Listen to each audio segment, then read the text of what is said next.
Look, I get it. I get it. This stuff's hard, and everyone's trying to sell you an easy button for your business. But the shortcut's a lie, folks. So in 2023, let's build, productize, and profit. Because luck is when opportunity meets preparation. And whether you see the recession as a storm to weather or water for your crops, all I know is that our managed sales teams are positioned to keep soaking up market share. Now, I've built over 200 remote sales teams in the past 6 years. My team currently manages around 6 7-figure teams and 1 8-figure team. I've personally group coached over 1,000 high-ticket sales reps, setters, and closers. So let me turn you on to some game that the sales agencies won't tell you. Because whether my clients work with me for the next 10 years or the next 10 days, everything that Vert Sales and Consulting builds for our clients, they maintain ownership of. We do not yank talent or tech out of the organizations that we help scale. We believe that it's your business, so you keep the leverage. And here are the 6 things that you should consider building before you outsource your sales. Number 1 is a validated offer with cold traffic. If you've paid attention to any of your competition or the reason that you've been successful so far, it's most likely tied to 3 things. It's going to be your offer, your audience or your niche selection, and the message that you use to get them to take action. And at this point, you've hopefully closed warm network deals, referrals, and maybe you have a few strategic partnerships or affiliates. But what you may not know yet is that cold traffic behaves very differently. The market has no idea who you are, and if you haven't built credibility and trust and goodwill, then they view you as a potential scammer or snake oil salesman with no backbone. Trust me, even the most well-known players that you look up to right now are still nobodies in the wide expanse of the internet. It's a big world out there, folks.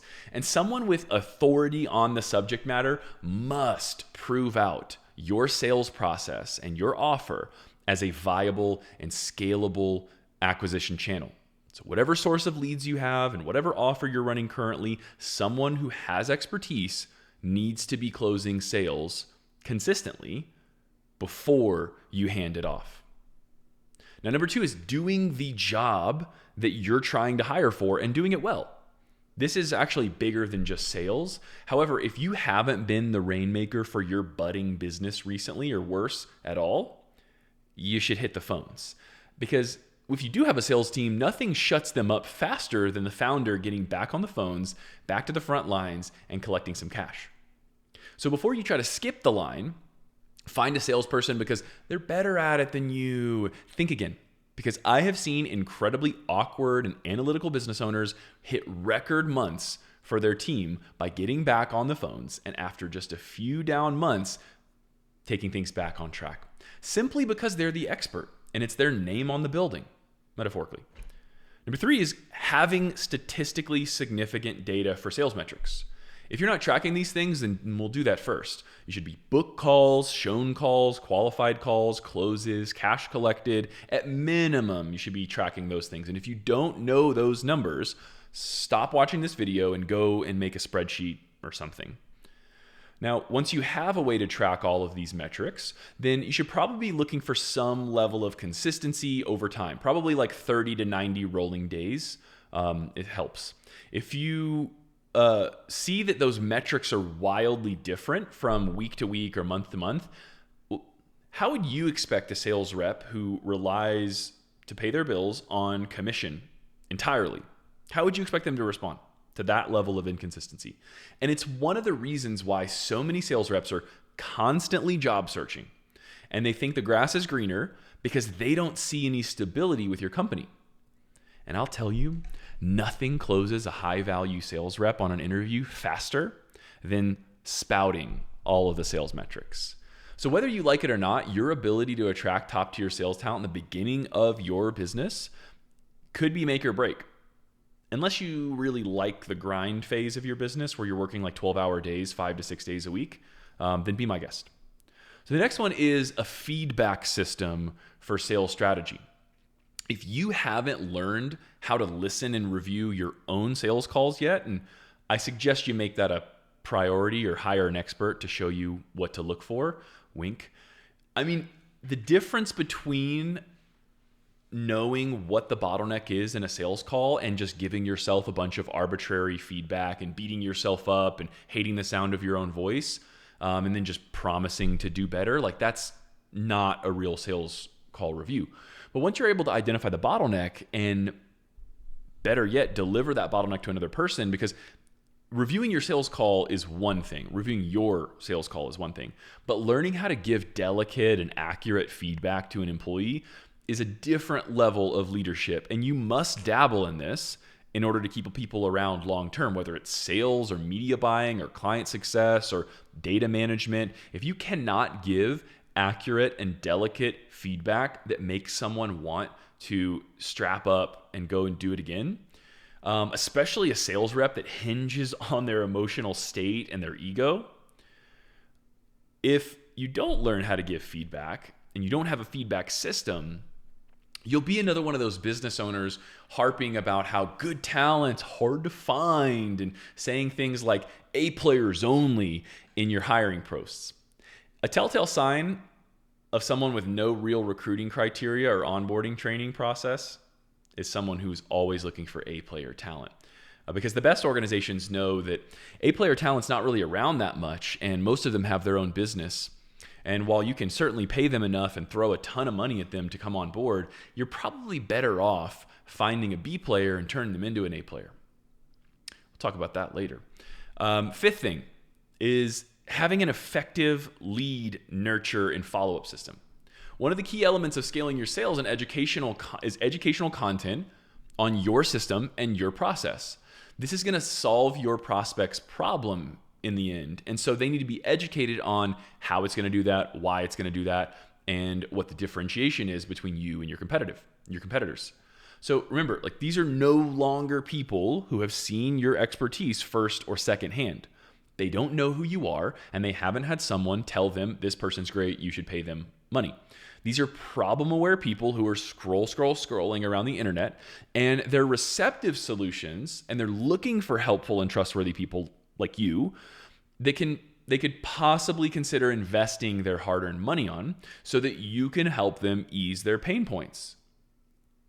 That's the game. So lead nurture and follow-up usually looks like social proof, results-based content, whether it's on your landing page, your website, your social media profiles. You send it to them directly after a sales call, et cetera, et cetera, et cetera. This could also be your email and your text sequence that includes some of that stuff. And that's usually going to happen after they book a sales call. They should get tagged in to an email or a text sequence. This can also be some manual customer service outreach from you or another team member after they have an experience with your company. If they buy a low ticket product, if they have a sales call with one of your sales reps, you'd be amazed at what me and my sales managers find after picking up the phone and dialing a prospect after they have a sales call. Now, the last thing I want you to consider is similar to the previous thing. It's pre and post call systems. This is not just for nurture, this is also for filter and selection. So this is like applications, confirmation messages, more social proof, more educational content, VSL, webinar, masterclass, whatever. These are things that are going to work to additionally support the sales process. And I promise you, all of your actual customers and buyers are looking at this stuff. Your buyers are watching this stuff, not the people who no-showed you 2 weeks ago. So they're watching your videos, they're watching your stories, they're watching what you do, they're reading reviews, they're trying to Google, they're listening and skimming podcasts, they're talking to your past clients on LinkedIn, and they're talking to the people that they trust on the matter. And if you don't believe me, go and interview your most successful clients. Ask them what they researched and what they dug up on you before buying. And almost all of them will tell you that they looked at quite a few data points. Now, those are the 6 things. Let's take a breath. Because you don't need all of these things to have a successful sales org. Even 1 or 2 of these could make the difference between where you are now and your next 100K in sales. But if you're looking at hiring sales reps, delegating management of your sales team, or God help you, outsourcing, your entire sales team and process to an agency that has no consequences if things don't go well, stop and ask yourself, do I understand this part of my business well enough to know if the person I hire is doing a good job? And even better, would I know how to course correct if they weren't doing a good job? If you cannot confidently answer yes to that scenario with your current offer stats and the market conditions, you may be throwing money or people at a problem that you don't really understand. Because if you're just getting by or struggling, it's gonna get worse. Your entire market is or will have to pivot because the only constant is change. And it's adapt or die, or you may be in the hunt for a sales job soon as well. If the path less traveled is resonating with you, then consider what it would look like for you to install proven strategy, effective systems, even if they're not perfect, and see measurable improvements in your sales system. Because this is exactly what I want to teach six-figure founders who are looking to unlock the next level of scale and freedom in their business. That's it for now. Let's talk soon.